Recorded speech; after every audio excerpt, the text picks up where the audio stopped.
Hey everyone, it's me, Miles at Teach Me Music Academy, and today we're going to be looking at the note names on the piano. So, obviously it's important that we know where all the notes are, we know how to label them, and we know how to find them.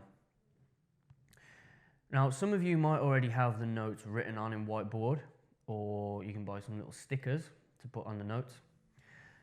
But it is important to be able to play without those labels eventually. You know, imagine you're at an airport and there's one of them public pianos and someone says, "Oh, you play piano, right? Yeah, give us a tinkle." So you sit at the piano and you're like, "Oh, I don't have a whiteboard pen. I don't know. I can't do this without the labels." That's not going to look very good. So you definitely want to learn all the notes without them written on. And another reason is because it's actually slower. You process the whole thing slower when you have to look for the letter instead of just knowing where the note is, right? I know that's an A, I just know, right? D, E, C, G, F, right? You need to be able to find them quickly. Now, when you get good at this, at recognizing all the notes, it'll be like second nature. So like if you look at something like a green car, right? You don't look and then get a textbook out with the colour green, with the word green next to it and go, that's a green, so it's green, and then you go, and it's a car. That'll take ages, right? You just know, you know what a car looks like, and you know what the colour green looks like. So you want to have that instant association with a piano too. You just know what an A is, you know what a D is, you know what it looks like, etc. So if you do have stickers or writing on your keyboard, what I would suggest to do is to take one off at a time. So you could start with A, which is here. Rub A off, rub all the A's off, and then slowly just remember that the blank one is A. Okay, once you remember where A is after a couple of weeks or a couple of days, however long it takes you, then you can rub another one off. You know, choose one at random. Maybe you could go in order, you could go A, B, C, or like I said, you could do random ones. It's up to you until all of the keys are blank, basically, and you just remember where they are. So today, I'm going to show you how to figure that out, whether you do or don't have the notes already written down on the keys.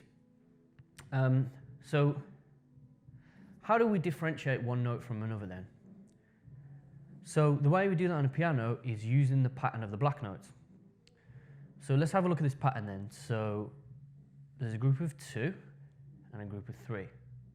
And again, group of 2, group of 3, group of 2, 3, 2, 3, and it goes on like that forever, right? Here's a group of 2, there's a group of 3. 1, 2, 1, 2, 3. 2, 3. 2, 3. 2, 3, right? And here's where we get into the secret of the piano, because say someone's walking past watching you play or whatever, you know, you do something really fancy, they're going to think, oh man, how do they remember how to do it? There's so many notes, there must be a genius. Although I would like to consider myself a genius, I don't think that's actually true, because it doesn't quite work that way. The piano actually only has 12 notes. Stay with me here. It has 12 notes and then they repeat, right? There's a group of 12, next 12, next, next, next, next, right? So you only need to learn 12 of them, the white notes and the black notes, and that's it, you know the entire piano. And then all it is from there is like, you get your high register versions of those notes, your mid-register versions of those notes, and your low-register versions of those notes, right? So you can find the same note in different places, in different registers, high notes, low notes, etc. And this is what we call octaves on the piano. Octaves are your different sections. So like, let's have a look at this note here, right?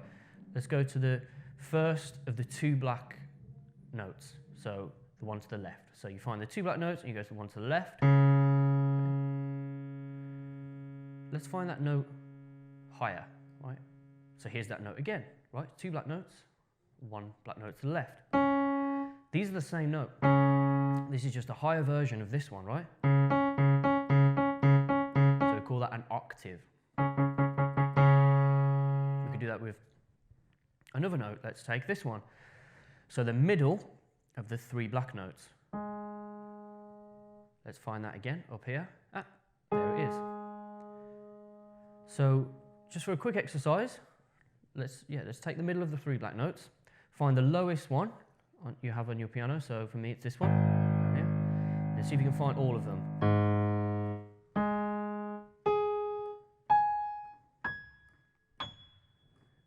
Great, so they were all the same notes, just higher and lower versions of each other. Cool, so hopefully now playing the piano doesn't seem as daunting. Next, what we do is we use the pattern of the black notes to figure out what the white note should be, okay? So stay with me with this. So to label the white notes, we use the alphabet. So let's find A. That's the first note that we're going to learn. How you find A is you go to the 3 black keys, and that could be any one, it doesn't matter. And then you go 1, 2, the second note in the middle. So the note in the middle on the right. Hopefully that makes sense to you. So it's this one here. So that one is always an A, right? In the middle of the 3 black keys to the right. And now let's see if we can find all the A's on the piano. So let's find the lowest A, and find everyone above that. They're all the A's. Cool. And I just played octaves there. So once you know A, you can figure out the rest, right? Because it's just the alphabet. So A, B, C, D, E, F, G. And now this one, it's not H, it's actually A again. So the musical alphabet only goes from A to G, and then it repeats at A. You can see that's A, right? They're the same note. A, B, C, D, E, F, G, back to A. So there's no H note in music, only A to G. Great. So hopefully that gives you a starting point to work it out. If you're not using labels, then you can find A and count up from there. Now obviously, eventually with practice, you want to just go straight to each note, right? E, G, D, whatever. But that takes time and practice. And this is why I prefer either to not use labels at all or to slowly rub them off. I would highly recommend that. Great, so that is basically how you figure out the notes on a piano. In the next video you should go to after this, I would recommend, is watching the video on sharps and flats, because that's going to explain how to label the black keys and how they work. So check that video out. Practice finding all your notes on the piano, and I'll see you on the next one. Peace out.